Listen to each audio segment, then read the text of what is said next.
لک الحمد یا اللہ الصلاۃ والسلام علیک یا رسول اللہ اما بعد۔ سلسلہ ہے ناظرین کے سوالوں کے جواب دینے کا۔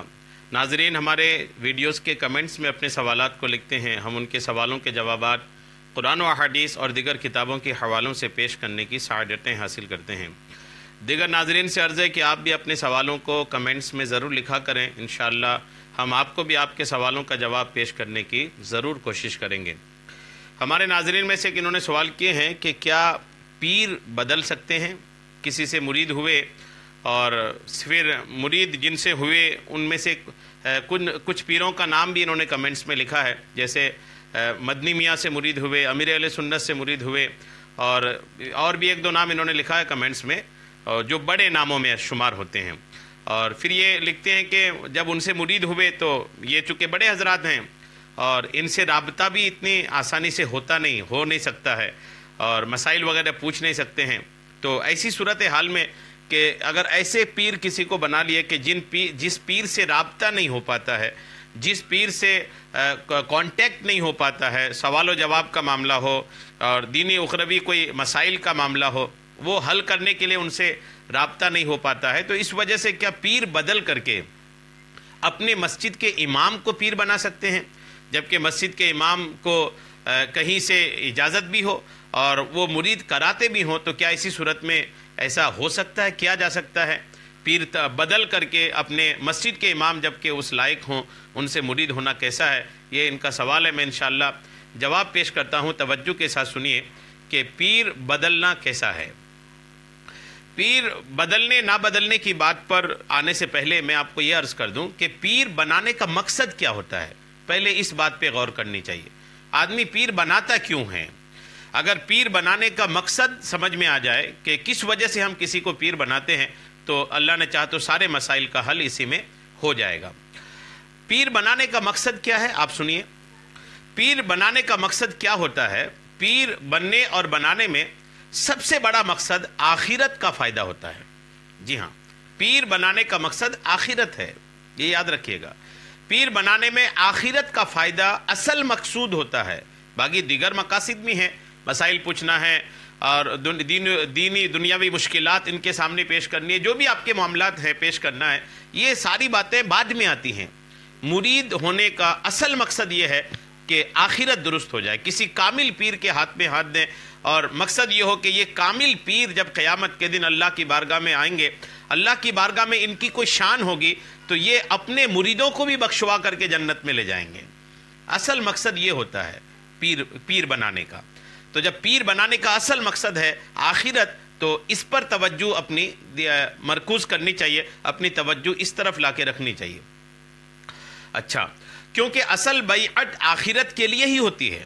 بیعت جو ہوتی ہے یہ اصل آخرت کے لیے ہی ہوتی ہے۔ بیعت و ارادت دنیاوی اغراض و مقاصد سے پاک ہونی چاہیے۔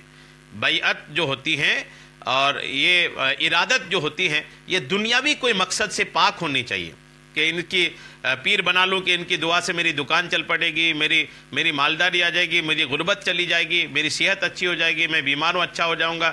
یہ دنیاوی مقصدیں ہیں، یہ مقصدیں کسی کو پیر بنانے کے لیے نہیں کرنی چاہیے۔ مقصد اصل آخرت ہونی چاہیے۔ ہاں، ضمناً جو ہے دنیاوی برکتیں بھی حاصل ہو جاتی ہیں۔ اصل مقصد آخرت ہے اور آخرت ہی نیت کرے مرید، لیکن ساتھ ساتھ آخرت کے دنیا کی برکتیں بھی مرید کو پیر سے حاصل ہو جاتی ہیں۔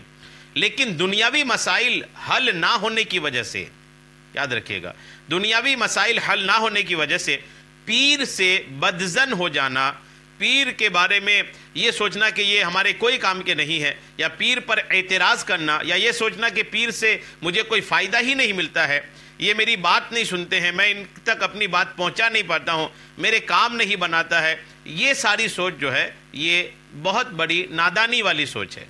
یہ نادانی والی سوچ ہے، جی ہاں یاد رکھیے گا، یہ نادانی والی سوچ ہے۔ سرکار علیہ السلام سے ایسی بیعت کے بارے میں کہیں نہیں پڑھا جس میں حضور نے فرمایا ہو کہ بیعت کر لو مالدار ہو جاؤ گے، یا یہ فرمایا ہو کہ میری بیعت کر لو تمہارا قرضہ اتر جائے گا۔ مگر فی زمانہ بعض لوگ دنیاوی مسائل حل کرنے کے لیے پیر بناتے ہیں۔ بہت پرانا واقعہ ہے کہ ایک صاحب نے کسی جو بزرگ یہ کتاب لکھے ہیں، میں کتاب سے آپ کو سنا رہا ہوں، وہ کہتے ہیں کہ بہت زمانہ ہوا ایک صاحب نے مجھ سے کہا کہ میرا ایک کام کافی عرصہ سے رکا ہوا ہے، پیر صاحب توجہ نہیں فرمانے، میرا کام نہیں ہو رہا ہے، آپ مجھے اپنا مرید بنا لیجئے۔ میں نے کہا کام تو میں بھی نہیں کروں گا، کام بنانے کے لیے تھوڑی مرید ہوا جاتا ہے۔ بہرحال انہوں نے اپنے پیر سے بیعت توڑ دی تھی، میرے حلقہ ارادت میں شامل ہو گئے۔ ایک پیر کا یہ بیان ہے، کافی سال پہلے ان کا انتقال ہو گیا۔ الغرض دنیاوی مقاصد کے لیے پیر نہیں بنانا چاہیے۔ مقام غور ہے کہ ہم اللہ پاک سے اپنی مقصد کی تکمیل کے لیے بھی تو دعا کرتے ہیں، اگر مقصد پورا نہ ہو تو کیا خدا بدل دیں گے؟ ہرگز نہیں۔ پھر کام پورا نہ ہونے کی وجہ سے پیر بدل دینا یہ عقل مندی نہیں ہے، لہٰذا ایسا نہیں کرنا چاہیے۔ نیز پیر کو بھی ثواب کی نیت سے مرید بنانا چاہیے کہ میں اس کی آخرت سنوارنے، اس کو نماز اور سنتوں کا پابند بنانے کے لیے مرید کرتا ہوں۔ یہ مقصد ہرگز نہ ہو کہ میرے مریدوں کی تعداد بڑھے اور میں سب کے سامنے کہہ سکوں کہ میرے مرید بہت زیادہ ہیں۔ پیر کو بھی اس طرح کی نیت نہیں رکھنی چاہیے۔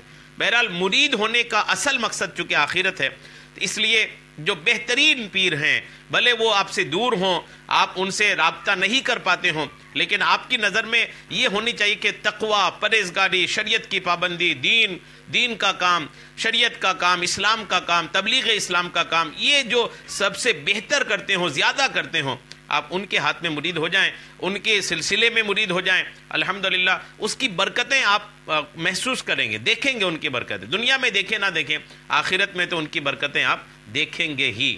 لہٰذا میری آپ سے درخواست تو یہی ہے کہ آپ اگر کسی بڑے پیر سے مرید ہیں، جو دنیا بھر میں جن کے مرید ہوا کرتے ہیں، ایسے پیر سے مرید ہیں، تو صرف اس وجہ سے آپ ان سے تعلق نہ توڑ دیں کہ آپ کی ان سے رابطہ نہیں ہو پاتا، آپ کے ان سے رابطہ نہیں ہو پاتا، صرف اس وجہ سے تعلق نہ توڑ دیں، بلکہ آپ اس سلسلے کی برکتیں حاصل کرنے کے لیے بنے رہیں۔ اور جہاں تک آپ مسائل کا پوچھ رہے ہیں کہ امام صاحب مسجد کے ہوتے ہیں اور ان سے مسائل آپ پوچھ سکتے ہیں، تو بنا پیر بنائے بھی پوچھ سکتے ہیں۔ مسائل پوچھنے کے لیے پیر بنانا ہی ضروری تو نہیں ہے، آپ ان سے مرید نہ ہو کر کے بھی آپ اپنے مسجد کے امام سے اپنے مسائل دریافت کر سکتے ہیں۔ الحمدللہ مساجد کے ائمہ کرام اپنے مقتدیوں کو مسائل بتاتے ہیں۔ مسائل بتانے کے لیے، مسائل سمجھنے کے لیے، جاننے کے لیے پیر بنانا یہ ضروری تو ہے نہیں، لہٰذا پیر یوں آسانی سے نہ بدل دیں۔ بڑی برکتوں والا دامن اگر آپ کے ہاتھ میں ہے تو آپ اس کو پکڑ کے رکھیں، اللہ کریم آپ کو اس کی خوب برکتیں عطا فرمائے، آمین، بجاہ النبی الامین صلی اللہ تعالی علیہ وسلم۔